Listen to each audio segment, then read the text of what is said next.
Okay, so in the previous video we went over how to add a class through Hapara, and definitely if you don't already have existing Google Classroom, that's going to be the easiest way to go with the minimal amount of steps. So I would certainly recommend that. If you are avidly using Google Classroom, then you definitely do have the option to sync your classroom that way. So I'm going to show you how to do that. Again, you're going to use the same button, the Add or Sync Class button. Click on it, and the process is the same here. So you select your school. I'm going to select my test school. And I'm going to go here to sync Google Classroom classes to Hapara. So I'm going to click on Sync Class. And what opens up is all of my classrooms, Google Classrooms that I currently have. So you can see I have a few here. I'm going to take this one. So you can sync multiple classes at once. That's totally an option, but I'm just going to choose the one right here, the Hoole Tapson Classroom. I'm going to add that. Okay, so right now you can see it's syncing my class info. And there it's done. Now there's a little symbol right here that lets me know that this is a Google Classroom that I have synced. If I click on it, it's going to open up the classroom for me. Okay. And you can see here that I have already, these are the students that I already had in that Google Classroom. So these are my student, my kids. This is my one baby, two baby, three baby, and this is my baby niece. So I have them here, they're already in there. What I can do is, so I'm going to go back. When you hit, so here, this is my main dashboard, which shows now I have these two classes. I have the Tapson is Awesome class, which I created within Hapara, and then I have this Hoole Tapson class, which I synced the Google Classroom. So I can edit this.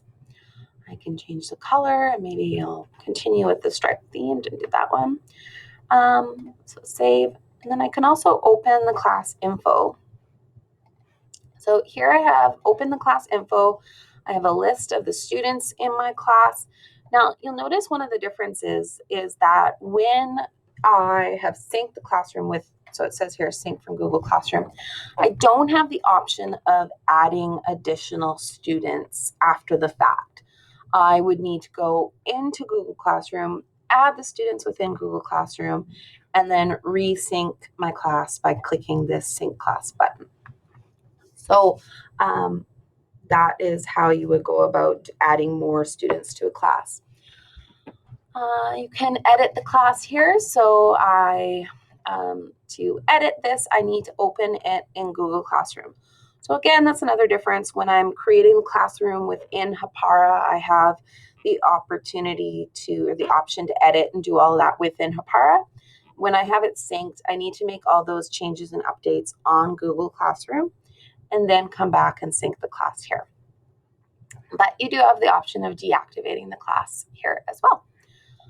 So again, just to reiterate, if you don't have a Google Classroom set up, I would definitely recommend going the Hapara route to create a class. I think it'll be a much easier and kind of eliminates amount of steps. You don't need Google Classroom in order to use Hapara and to sync it and have your students work through it that way. If you have a Google Classroom already set up, definitely the option is there to sync. However, one of the things that we have noticed with some teachers who have been syncing their Google Classroom is that when they have a classroom that is for each subject, so you have a language arts Google Classroom, a math Google Classroom, it's much, much easier just to build a one classroom in Hapara. There tends to be a little bit of miscommunication, or it just is a little bit more confusing when you're syncing a classroom for each subject. It's easier to just do one classroom. So, and all right. Okay, see you soon.